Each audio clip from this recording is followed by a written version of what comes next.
بسم الله الرحمن الرحيم لله ما في السماوات وما في الأرض لله ما في السماوات وما في الأرض لله ما في السماوات وما في الأرض وإن تبدوا ما في أنفسكم أو تخفوه يحاسبكم به الله فيغفر لمن يشاء ويعذب من يشاء فيغفر لمن يشاء ويعذب من يشاء والله على كل شيء قدير والله على كل شيء قدير.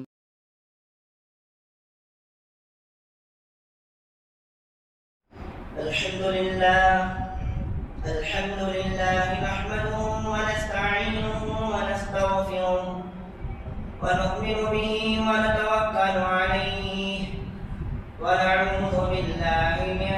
شرور أنفسنا ومن سيئات أعمالنا من يهده الله فلا مضل له ومن يضلله فلا هادي له ونشهد أن لا إله إلا الله وحده لا شريك له ونشهد أن سيدنا ومولانا محمدا عبده ورسوله أما بعد فأعوذ بالله من الشيطان الرجيم بسم الله الرحمن الرحيم يا أيها الذين آمنوا لا يسخر قوم من قوم عسى أن يكونوا خيرا منهم ولا نساء من نساء عسى أن يكن خيرا منهن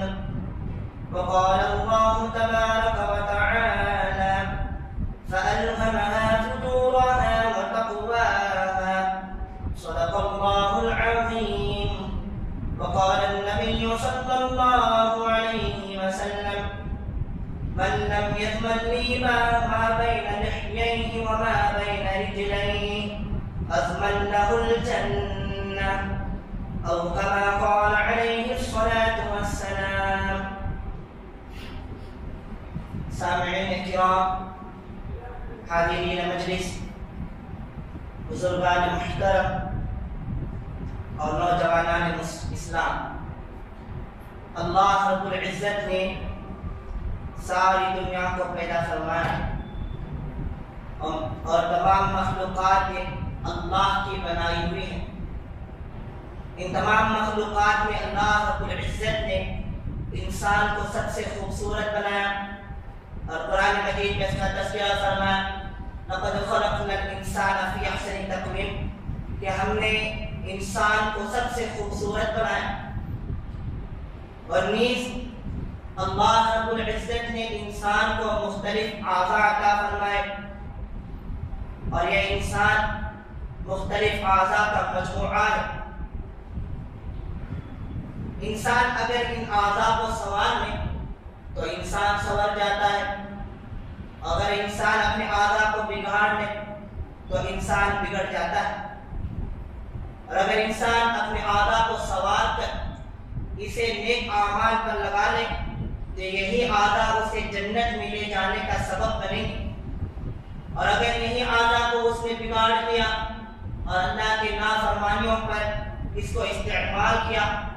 تو یہی اعضاء اسے جہنم میں دھکا دینے کا سبب بنے.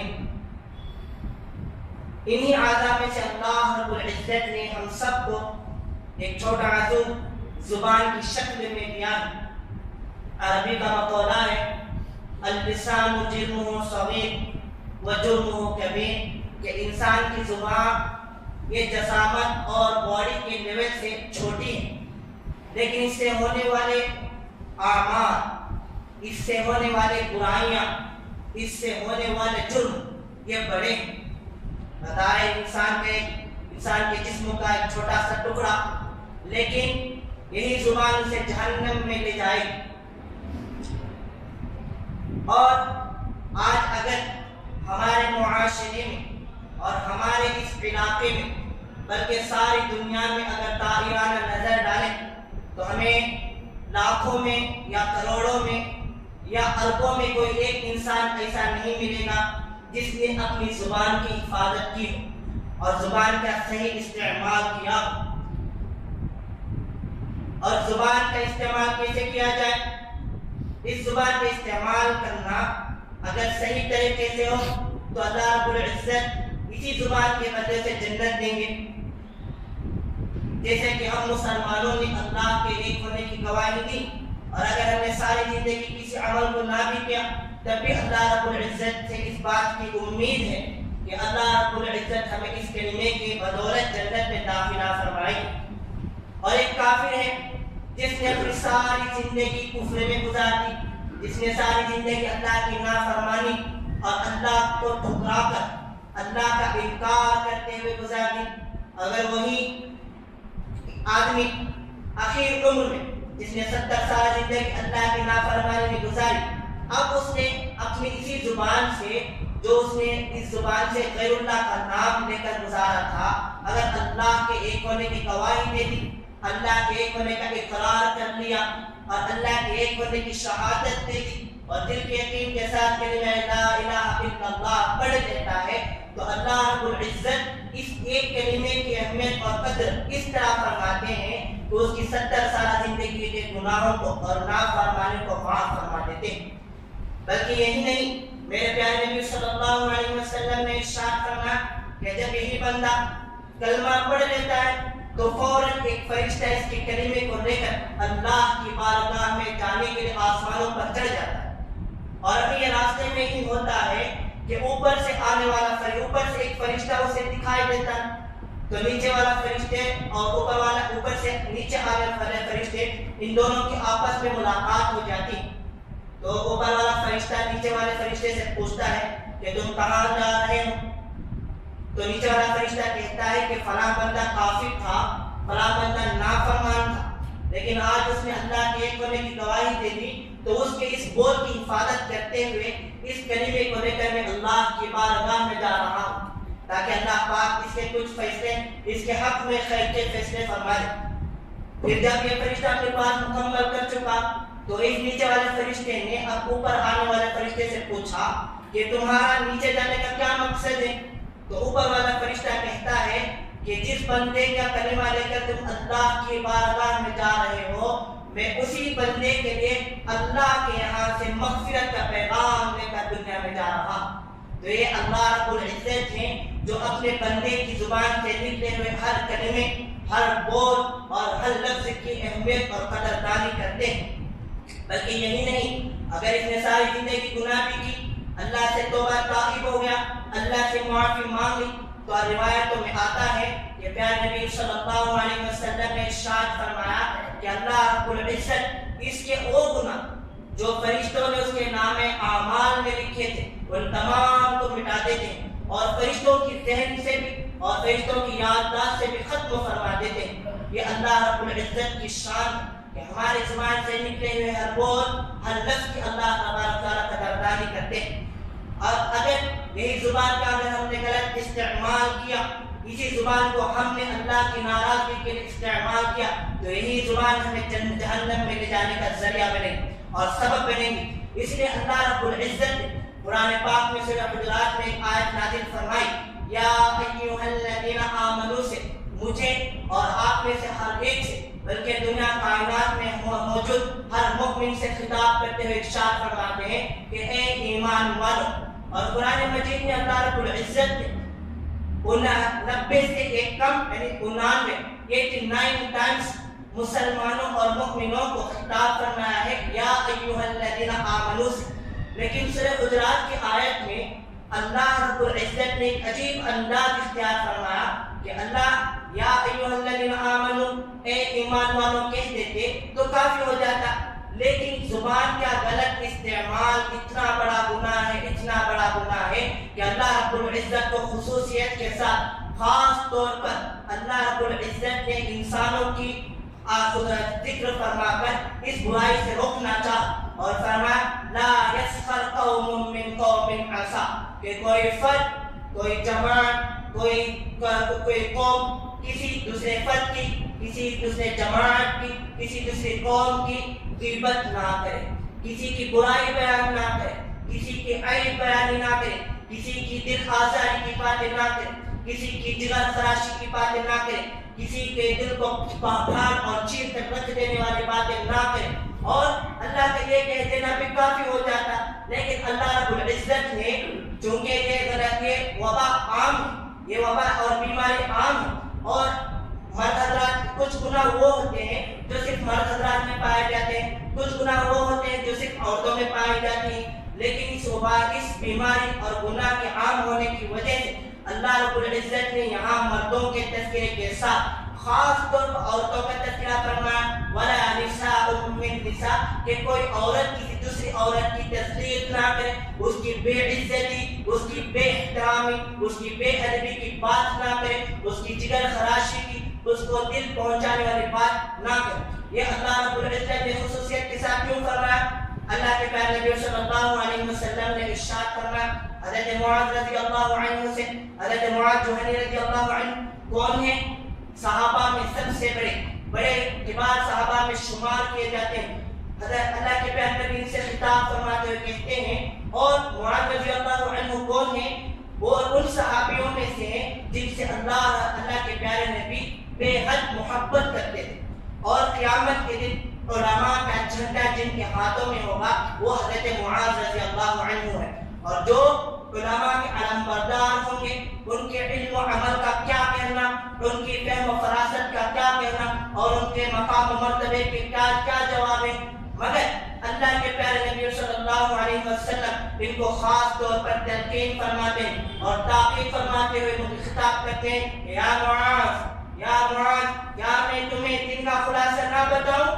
کیا میں تمہیں دین کا خلاصہ نہ بتاؤں؟ دین کا خلاصہ تو حضرت معاذ رضی اللہ عنہ فرد ادب سے کہنے لگے، بلا واجل یا رسول اللہ وما ہی یا رسول اللہ، کہ اللہ کے نبی ضرور بتائیں کہ دین کا خلاصہ کیا ہے، کہ جس سے میں محفوظ رہ سکوں، جس سے میں باز رہ کر اللہ کی رضا کو حاصل کر سکوں، اور جس میں مبتلا ہو کر میں اللہ کی اللہ کو ناراض کرنے سے بچ جاؤں۔ تو اللہ کے نبی صلی اللہ علیہ وسلم نے اپنی زبان مبارک کو پکڑا اور کھینچ کر بتایا کہ اگر اس زبان کو تم قابو میں رکھ لو تو تمہارے لیے نجات ہے، تمہارے لیے نجات ہے۔ کس صحابی سے فرما رہے ہیں؟ جو قیامت کے دن علماء کا جھنڈا اپنے ہاتھ میں لیے ہوئے گے، لیکن آج ہم میں سے کسی کو فکر ہی نہیں۔ ہم میں سے ہر ایک آدمی، چھوٹا ہو یا بڑا، بیٹا اپنے باپ سے جھوٹ بولتا ہے، اور آدمی ملازم کی کہیں کسی جگہ پر ملازمت کرتا ہے تو اپنے اونر اور آقا سے جھوٹ بولتا ہے، شاگرد اپنے استاد سے جھوٹ بولتا ہے، اور ہر آدمی اپنے دنیاوی منفعت کی خاطر، اپنی دنیاوی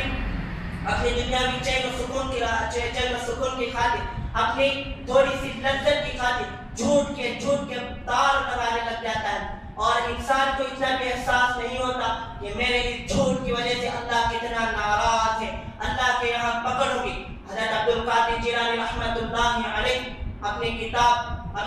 بنیاد الطالبین میں لکھتے ہیں کہ قیامت کا دن ہوگا، محشر کے دن سارے لوگ اللہ کی بارگاہ میں حاضر ہوں گے، اور ہر ایک سے پوچھ تاچھ ہوگی، اور اللہ رب العزت عیسائیوں سے مخاطب ہوں گے، کرسچن سے مخاطب ہو کر ان سے پوچھیں گے کہ تمہیں حضرت عیسیٰ کو میرا بیٹا بنانا یا میرے ساتھ شریک کرنے کا کس نے حکم دیا تھا؟ تو عیسائی کہنے لگیں گے کہ یا اللہ، آپ کے نبی حضرت عیسائی نے ہمیں اس بات کا حکم دیا تھا۔ تو اللہ رب العزت اس دن بڑے عظمت و جلال کے ساتھ ہوں گے، اللہ غصے میں ہوں گے، اور حضرت عیسیٰ علیہ السلام سے خطاب فرما کر پوچھیں گے، یا عیسیٰ أَأَنْتَ قُلْتَ لِلنَّاسِ اتَّخِذُونِي وَأُمِّيَ إِلَٰهَيْنِ مِن دُونِ اللَّهِ، کہ عیسیٰ، اے نبی جی، کیا آپ نے اپنی قوم کو کہا تھا کہ مجھے اور میری والدہ کو اللہ کے سوا معبود بناؤ؟ تو حضرت عیسیٰ علیہ السلام سے اس سوال کا کرنا اللہ رب العزت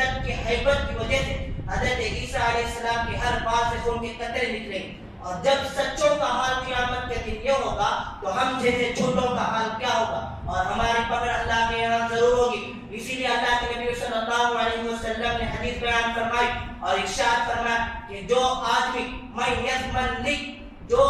مجھے دو چیزوں کی ضمانت دے دے, ایک ما بین لحیہ و ما بین رجلہ, دو چیزوں کی ضمانت دے دے میں اس کے لیے جنت میں گھر دلانے کا ضامن ہوں. ایک ہے ما بین لحیہ, وہ چیز جو اس کے دو جبڑوں کے درمیان, ایک زبان ہے, زبان میں غلط استعمال نہ کرنا. دوسرا وما بین رجلہ, ایک شرم کا ہے جو اس کے دونوں رانوں کے درمیان ہے. اگر ان دو چیزوں کی حفاظت کر لیں تو اللہ کے پیارے نبی نے فرمایا کہ قیامت کے دن میں سے گھر میں جنت دلانے کا ضامن ہوں. لیکن ہم آج اللہ کی رضا کی خاطر جھوٹ بولنے کو, جھوٹ سے رکنے کو ضروری نہیں سمجھتے. میں آپ حضرات کو انڈیا کا ایک واقعہ سناتا ہوں کہ جس سے جھوٹ کی اہمیت, جھوٹ کا غلط ہونا اور جھوٹ کا گندا ہونا اور سچ کا حق ہونا اور جھوٹ کا باطل ہونا آپ کے سامنے آ جائے گا. انڈیا کا واقعہ سہارنپور کا, وہاں پر ایک زمین کے ٹکڑے کے سلسلے میں مسلمانوں اور ہندوؤں کے درمیان جھگڑا ہوا,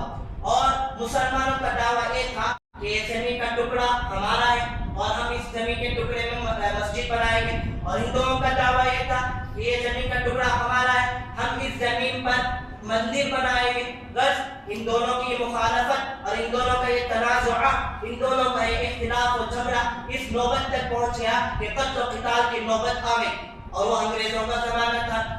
جج آ کر کے انگریز تھا, تو انگریز جج نے سوچا کہ کوئی صورتحال, کوئی ایسی صورت نکل جائے کہ ان دونوں کے درمیان صلح ہو جائے اور قتل و قتال کی نوبت نہ آئے. تو جس دن مقدمہ عدالت کے اندر, کورٹ کے اندر مقدمے کی سماعت تھی, اس دن انگریز جج نے پوچھا ہندوؤں سے کیا تمہارے پاس کوئی تصفیے کی اور صلح کی کوئی صورتحال ہے؟ تو ہندوؤں نے بڑے ہی پیارے انداز سے کہا کہ ہمارے یہاں پر ایک تجویز,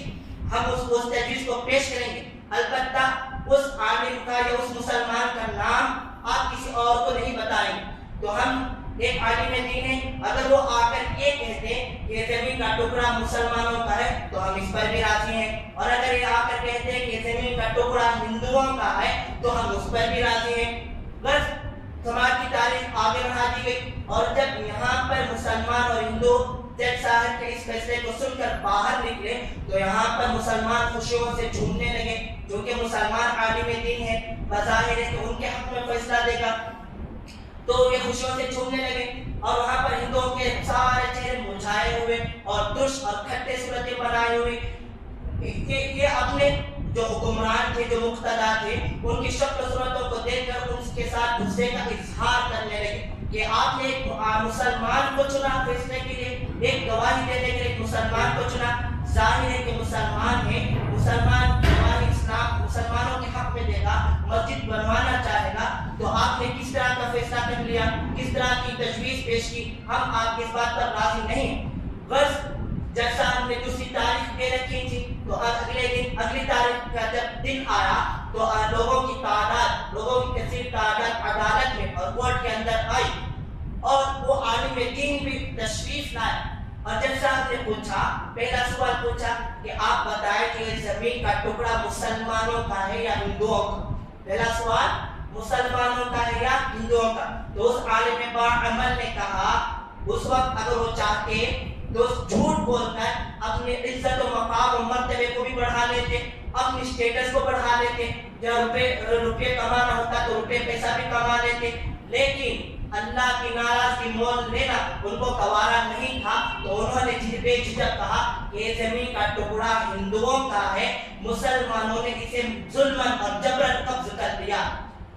جج صاحب نے فیصلہ سنا تو بڑا تعجب ہوا اور کہنے لگا کہ کیا اس زمین کے ٹکڑے پر ہندو مندر بنا سکتے ہیں؟ تو اس عالم دین کہنے لگے کہ یہ ان کی ملکیت ہے, ان کی ملکیت میں خواہ وہ مندر بنائے یا گھر بنائے, یہ ان کی مرضی پر موقوف ہے, ہمیں اس میں دخل اندازی دینے کی ضرورت نہیں. بس اس عالم دین کی گواہی پر اس زمین کے ٹکڑے کا فیصلہ ہندوؤں کے حق میں ہو گیا. اور جج صاحب نے اسی وقت ایک تاریخی الفاظ میں ایک تاریخی الفاظ میں تاریخی فیصلہ لکھا اور کہنے لگا کہ آج اس مقدمے کی سماعت کے بعد مسلمان ہار گئے، مسلمان ہار گئے۔ کیوں ہارے؟ جھوٹ بول رہے تھے، دوسروں کی زمین کو ناحق قبضہ کر لیا تھا، جھوٹ بول رہے تھے، اور اسلام جیت گیا کیونکہ ایک عالم دین نے اللہ کی رضا کی خاطر سچ بولا تو وہاں پر ان کے اس سچ بولنے کو اسلام کے جیت ہونے کو قرار دیا گیا۔ فیصلہ تو ہو گیا اور تاریخی الفاظ میں اس کو نوٹ بھی کر لیا گیا۔ پھر بعد مسلمان اور ہندو آئے اور جج صاحب بھی کھڑے ہوئے تھے تو جج صاحب سے ہندو کہنے لگے کہ جج صاحب آپ نے ہمارے حق میں جو زمین دی ہے، اس عالم دین کی سچی گواہی کی بنا پر ہم سارے اسلام قبول کرتے ہیں۔ ساروں نے اسلام قبول کر لیا اور سارے مسلمانوں نے اچھا جس زمین کے ٹکڑے میں وہ جھگڑ رہے تھے اس کا کیا بنا؟ تو کہنے لگے کہ اب تک جس زمین کے سلسلے میں ہم لڑ رہے تھے، جھگڑ رہے تھے، انشاءاللہ اس زمین کے ٹکڑے میں ہم اللہ کا گھر مسجد بنائیں۔ یہ وہ ہندو ہیں جو اب تک زمین کے سلسلے میں لڑ رہے تھے، لیکن ایک عالم دین کی سچائی کی وجہ سے ساروں نے اسلام قبول کر لیا۔ بس ہمارا تو ہونا تو یہ چاہیے تھا کہ ہم میں سے ہر ایک حیا کا پیکر ہوتا اور ہم میں سے ہر ایک صداقت کا سچ اور صداقت کا مجسمہ ہوتا، لیکن ہم میں سے ہر آدمی جھوٹ بولتا ہے، زبان کا غلط استعمال کرتا ہے۔ حضرت علی رضی اللہ عنہ کا فرمان ہے کہ انسان کی پہچان اس کی زبان سے ہوتی ہے، اور بعض اوقات فرماتے تھے کہ انسان اپنے زبان کے نیچے ہوتا ہے، انسان اپنی زبان کے نیچے ہوا کرتا ہے۔ کیوں؟ اس لیے کہ جب انسان زبان کھولتا ہے تو اس کی حقیقت کھلتی ہے۔ اگر اس نے زبان کا صحیح استعمال کیا تو اللہ کو تو اس سے معلوم ہو جائے گا کہ انسان کتنا سچا اور صادق اور اچھا اور نیک سیرت انسان۔ اگر بلا غلط استعمال کرتا ہے تو معلوم پڑ جاتا ہے کہ انسان کتنی بری سیرت اور بری صفات والا انسان ہے۔ اللہ رب العزت نے ہمیں اسی لیے روکا، یا ایھا الذین آمنوا لم تقولون ما لا تفعلون، کہ اے ایمان والو تم وہ بات کیوں کہتے ہو جو تم نے نہیں کی، جو تم نہیں کرتے ہو۔ مطلب اللہ رب العزت ہم مومنوں سے خطاب کرتے ہوئے کہتے ہیں کہ جھوٹ نہ بولا کرو، جھوٹ نہ بولا کرو، ہمیشہ سچ کو تھامے رکھو۔ اور اللہ کے پیارے نبی صلی اللہ علیہ وسلم کی حدیث ہے کہ اللہ کے نبی نے فرمایا کہ میری امت میں کا ہر فرد، میرا امتی بڑے سے بڑے گناہ کرے گا، چوری کرے گا، ڈاکہ زنی کرے گا، نماز چھوڑے گا، زکوٰۃ ادا نہیں کرے گا، حج نہیں کرے گا، گالا گلوچ کرے گا اور بڑے سے بڑا گناہ کرے گا، والدین کی نافرمانی کرے گا اور ہر طرح کے گناہ کرے گا، لیکن جھوٹ نہیں بولے گا، جھوٹ نہیں بولے گا۔ یہ کس کا دعویٰ ہے؟ یہ کائنات کے سردار کا دعویٰ ہے، جس کے صدقے جفیل تمام جہانوں کو بنایا گا، جس کے صدقے جفیل تمام دنیا کا نظام چل رہا ہے، ان کا دعویٰ ہے کہ میرا امتی جھوٹ نہیں بولے گا۔ اب اس حدیث پر ہم اپنے آپ کو فٹ کریں اور سوچیں کہ کیا ہم اپنے پیارے نبی کی اس حدیث پر فٹ ہوتے ہیں یا نہیں؟ کیا ہم اپنے پیارے نبی کی اس حدیث کے موافق سچ بول کر، جھوٹ سے بچ کر اللہ کے نبی کی امت میں ہے یا نہیں؟ جھوٹ بولنے والا اللہ کے نبی کی امت سے خارج ہے، جھوٹ بولنے والا اللہ کی نبی کی امت سے خارج ہے۔ بس ہم اپنی زبان کا صحیح استعمال کریں، ہم اپنی زبان کو غلط چیزوں میں استعمال نہ کریں جس سے اللہ ناراض ہوتا ہو، اور زبان کا صحیح استعمال ہمیں جنت میں لے جائے گا، زبان کا صحیح استعمال ہمیں اللہ کی رضامندی کا پروانہ دلائے گا، اور زبان کا غلط استعمال ہمیں جہنم میں پہنچائے گا۔ اور اللہ کے پیارے نبی صلی اللہ علیہ وسلم نے ارشاد فرمایا کہ سب سے زیادہ جہنم میں لے جانے والی چیز، سب سے زیادہ جہنم میں لے جانے والی چیز وہ زبان کا غلط استعمال ہے، زبان کا غلط بول ہے، زبان سے غیبت کرنا، زبان سے جھوٹ بولنا، زبان سے کسی کی دل آزاری کی باتیں کرنا، کسی کی برائیاں بیان کرنا اور گالا گلوچ کرنا، عیب بیان کرنا ہے۔ هل يكب الناس في نار جہنم الا حصائد السنتهم، جہنم میں زیادہ لے جانے والی چیز اور ذریعہ زبان کا غلط استعمال ہے۔ حضرت ابوبکر رضی اللہ عنہ جو کہ کائنات میں ہمارے آقا صلی اللہ علیہ وسلم کے بعد سب سے زیادہ افضل، سب سے زیادہ اکرم اور اللہ سے سب سے زیادہ ڈرنے والے اپنے زبان کو کھینچ کر فرمایا کرتے تھے کہ یہ وہی زبان ہے جو مجھے جہنم میں لے جانے کا ذریعہ بنے گی، یہ وہی زبان ہے جو لوگوں کو جہنم میں اکثر لے جائے گی۔ اور فرماتے تھے کہ یہ وہ عظیم ہے وہ انسان، اور بہت بڑا ہے وہ انسان، اور کریم ہے وہ انسان جس کی خاموشی فکر کے ساتھ ہو، جس کی خاموشی فکر کے ساتھ ہو، اور جس کی گفتگو ذکر کے ساتھ ہو۔ کیا مطلب ہے اس بات کا کہ انسان اگر خاموش ہے تو اللہ اور اس کے رسول کی باتوں میں غور و فکر کرے، اور اگر وہ بولتا ہے تو اللہ اور اس کے رسول کے لیے بولے۔ خاموش اللہ کے لیے، بول رہا ہے اللہ کے لیے۔ ہماری زبان کا غلط استعمال اسی سے بچے گا کہ ہم اللہ رب العزت کی خاطر بولیں، اللہ کی رضا کے لیے بولیں۔ میں آپ حضرات کے سامنے ایک ایسا سبق آموز اور نصیحت عامر واقعہ سنا کر اپنی بات ختم کرنا چاہوں گا، جس سے ہمیں پتہ چلے گا کہ اگر کوئی انسان زبان کا صحیح استعمال کرنا چاہے تو کر سکتا ہے، اس میں کوئی مشکل سی بات نہیں۔ حضرت عبداللہ بن مبارک رحمۃ اللہ علیہ اپنی کتاب میں لکھتے ہیں، بڑا خوبصورت واقعہ ہے، غور سماعت فرمائے گا۔ حضرت عبداللہ بن مبارک رحمۃ اللہ علیہ فرماتے ہیں کہ میں حج کے سفر سے واپس ہو رہا تھا تو میں نے دور سے ایک بوڑھی عورت کو دیکھا جو اونٹنی پر سوار ہو کر آ رہی تھی، اونٹنی پر سوار ہو کر آ رہی تھی۔ تو میں نے ان سے پوچھا، تو میں نے دیکھا کہ ایک اجنبی عورت ہے، اکیلے اونٹنی پر سوار ہو کر آ رہی ہے، تو میں نے اپنی اونٹنی کو ان کے قریب کر دیا، اور جب میں ان کے پاس پہنچا تو میں نے ان سے سلام کیا، السلام علیکم ورحمۃ اللہ وبرکاتہ۔ تو میرے سلام کے جواب میں انہوں نے سلام کا جواب نہیں دیا، بلکہ قرآن پاک کی آیت تلاوت فرمائی، سلام قولا من رب رحیم۔ تو میں یہ سمجھا کہ انہوں نے میرے سلام کا جواب دیا۔ پھر میں نے ان سے پوچھا، اماں جان آپ کہاں سے واپس آ رہی ہیں؟ تو وہ کہنے لگی، جواب تو یہ دینا تھا کہ میں فلاں جگہ سے واپس آ رہی ہوں یا کہیں گئی ہوئی تھی آ رہی ہوں، لیکن انہوں نے پھر قرآن پاک کی تلاوت فرمائی، قرآن پاک کی آیت تلاوت فرمائی، وَأَتِمُّوا الْحَجَّ وَالْعُمْرَةَ لِلَّهِ، کہ اللہ کے لیے حج اور عمرہ کو مکمل کرو۔ تو میں سمجھا کہ ابھی یہ حج اور عمرے کے سفر سے واپس ہو رہی ہیں۔ تو میں نے پوچھا، اماں جان اس سنسان جگہ میں آپ اکیلے کہاں جا رہی ہیں، آپ کہاں سے آ رہی ہیں؟ تو اماں جان کہنے لگی، میں یضلل اللہ فلا ہادی لہ، کہ جس کو اللہ گمراہ کر دے اسے کون ہدایت دے سکتا ہے، کون راستہ بتا سکتا ہے؟ تو عبداللہ بن مبارک رحمۃ اللہ علیہ کہتے ہیں کہ میں اماں جان کی اس آیت شریفہ کی تلاوت سے سمجھا کہ اماں جان راستہ بھٹک گئی ہیں،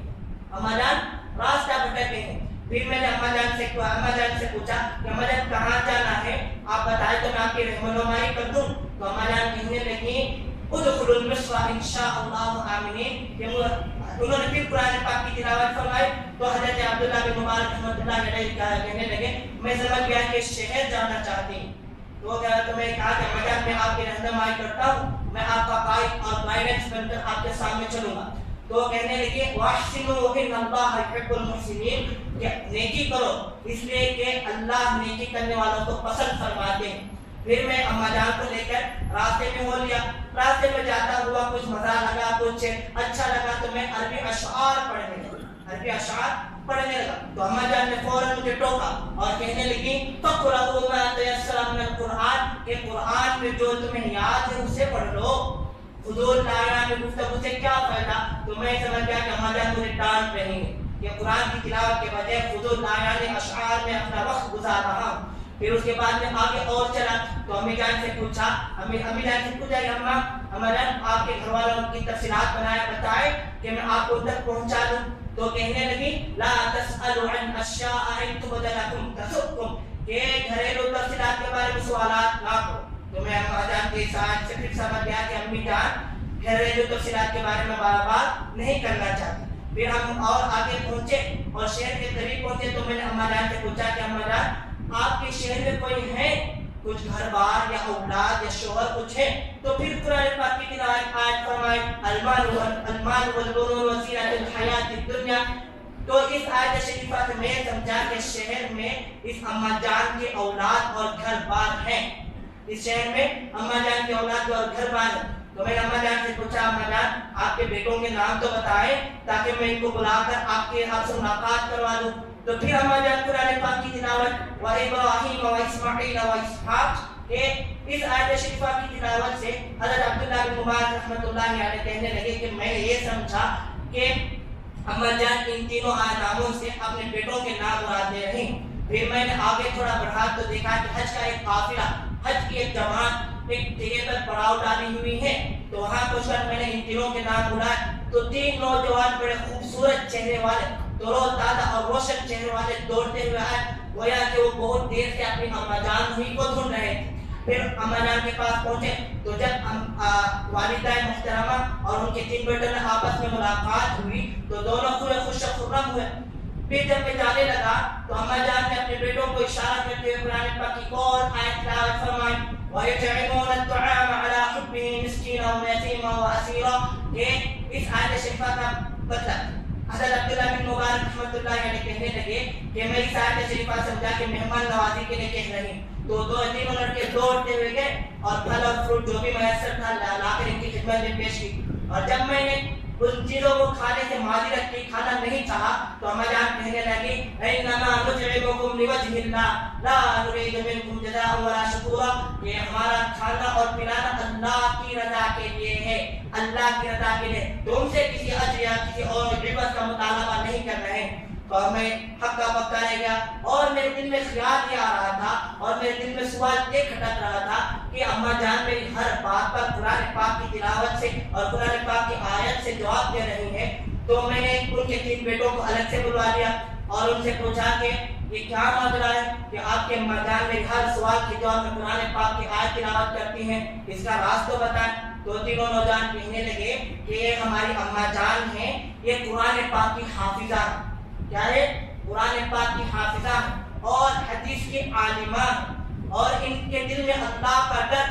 اللہ کا خوف اور اللہ کے خشیت اتنی غالب ہے کہ انہوں نے اپنی زبان سے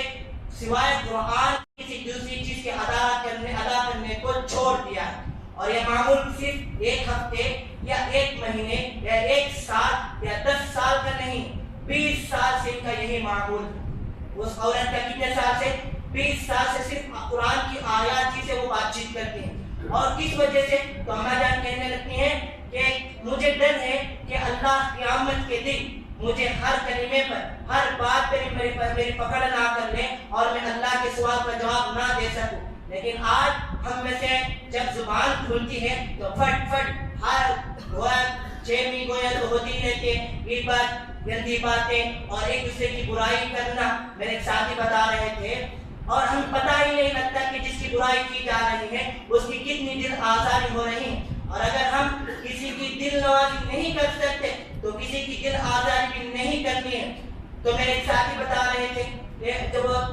مدرسے سے فارغ ہو کر آئے تو انہوں نے ایک بڑے آدمی سے شہر کی ملاقات، جب ان کے پاس پہنچے مصافحہ اور دعا کے لیے، تو بڑے آدمی کا تو کام تو یہ تھا کہ ان سے مصافحہ کرتے یا محبت کا اظہار کرتے یا خوش خرم ان کو سینے سے لگا لیتے، معانقہ کرتے، بجائے اس کے انہوں نے پہلا لفظ استعمال کیا۔ پہلا لفظ جو انہوں نے پہلا ورڈ جو انہوں نے یوز کیا وہ تھا شریف۔ کیا یوز کیا؟ ایک عالم دین کو انہوں نے ورڈ یوز کیا شریف۔ تو ساتھی کہتے ہیں کہ ان کا جو ورڈ ہے ان کو کہے ہوئے 2 سال گزر گئے۔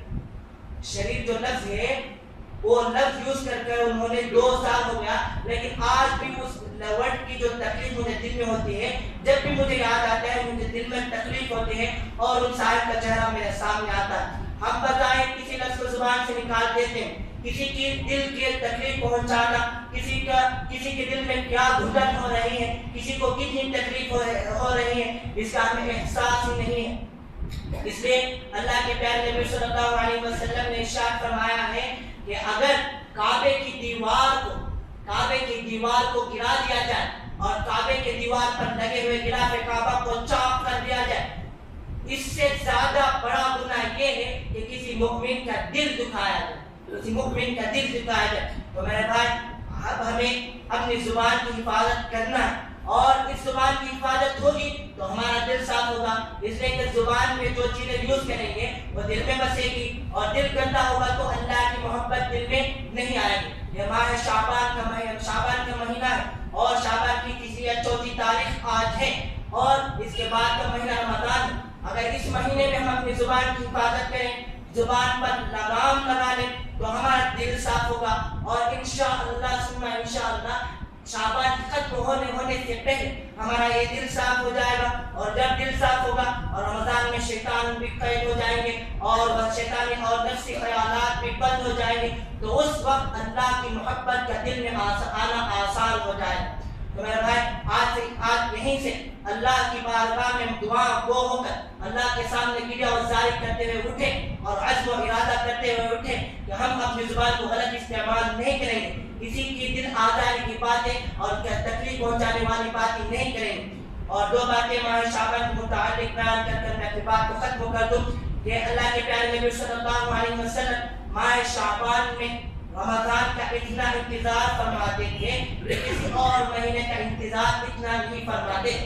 اور اللہ کے پیارے نبی کی سنت کیا تھی اس مہینے میں؟ حضرت انس رضی اللہ عنہ فرماتے ہیں خادم رسول صلی اللہ علیہ وسلم کہتے ہیں کہ میں نے اللہ کے نبی کو کان حب الصیام الیہ فی شعبان، کہ اللہ کے نبی کے نزدیک شعبان کے مہینے میں روزے رکھنا سب سے زیادہ پسند تھا، شعبان کے مہینے میں روزے رکھنا سب سے زیادہ پسند تھا۔ اور اپنی جان عائشہ رضی اللہ عنہ فرماتی ہیں کہ میں نے اللہ کے نبی کو شعبان کے مہینے سے بڑھ کر کسی اور مہینے میں روزے رکھتے ہوئے نہیں دیکھا، اور اکثر اللہ کے نبی تو کبھی اتنا روزہ رکھتے تھے کہ پورا مہینہ ہی روزہ رکھ لیا کرتے ہیں۔ اب ایک سوال یہ پیدا ہوتا ہے کہ اللہ کے نبی رمضان شعبان کے مہینے میں اتنی کثرت سے روزے کیوں رکھا کرتے تھے؟ اسی سوال کے جواب کے لیے ایک صحابی تھے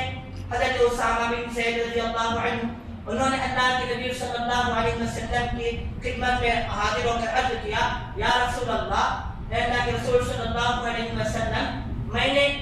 آپ کو شعبان کے مہینے میں جس اہمیت کے ساتھ جس قدر روزے رکھتے ہوئے دیکھا ہے اتنا کسی اور مہینے میں نہیں دیکھا، اس کی کیا وجہ ہے؟ تو آقا نامدار محمد مصطفیٰ صلی اللہ علیہ وسلم نے بڑا پیارا جواب دیا اور ارشاد فرمایا، وَهُوَ شَهْرٌ يَغْفُلُ النَّاسُ عَنْهُ بَيْنَ رَجَبَ وَشَعْبَانَ، کہ شعبان کا مہینہ وہ مہینہ ہے جو رجب اور رمضان کے درمیان کا مہینہ ہے، اور لوگ اکثر اس سے غافل ہو جاتے ہیں، رمضان کی تیاری کرنے میں لگ جاتے ہیں اور شعبان سے غافل ہو جاتے ہیں، حالانکہ یہ کتنا بڑا مہینہ ہے۔ وَهُوَ الشَّهْرُ تُرْفَعُ فِيهِ الْأَعْمَالُ إِلَىٰ رَبِّ الْعَالَمِينَ، اور یہ اتنا بڑا اور عظیم اور بابرکت مہینہ ہے کہ اللہ رب العزت کی بارگاہ میں ہم سب کے اعمال پیش کیے جاتے ہیں، ہم سب کے اعمال اللہ کی بارگاہ میں پیش کیے جاتے ہیں۔ اور اللہ کے نبی نے اب وجہ بتایا، اللہ کے نبی نے ریزن اب بتایا کہ میرے روزے رکھنے کی کیا وجہ ہے۔ وَأَنَا أُحِبُّ أَن تُرْفَعَ عَمَلِي وَأَنَا صَائِمٌ، کہ مجھے پسند ہے اور میری یہ چاہت ہے کہ میرے اعمال اللہ کی بارگاہ میں اللہ کے حضور اس حالت میں پیش ہو کہ میں روزے دار نہ ہوں۔ اور جب کائنات کے سردار کا یہ حال ہے کہ اللہ کے نبی باوجود تمام گناہوں سے پاک ہونے کے اپنے اعمال کو اللہ کے نبی کی اللہ کے بارگاہ میں پیش کرنے سے ڈرتے ہوئے روزہ رکھ رہے ہیں، تو ہمیں اس سے زیادہ روزے کا اہتمام کرنا چاہیے۔ تو میں آپ حضرات سے درخواست اور عاجزانہ التماس کرتا ہوں کہ آج سے ہی اس مہینے کو خاص طور سے عبادات میں لگائیں اور جتنا ہو سکے اپنی زبان کو خاموش رکھنے کا سیکھیں۔ اور عقل مندوں اور انٹیلیجنسوں کا کہنا ہے کہ عقل مند اور بے وقوف میں صرف ایک بات کا فرق ہے، عقل مند اور بے وقوف میں صرف ایک بات کا فرق ہے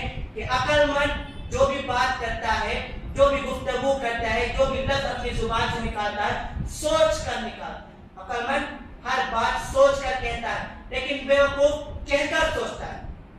اب وہ کہہ کر سوچے گا تو اسے حسرت اور افسوس اور ندامت کے سوا اور کچھ نہیں حاصل ہوگا۔ اللہ رب العزت ہم سب کو عمل کی توفیق عطا فرمائے۔ وآخر دعوانا ان الحمد للہ رب العالمین۔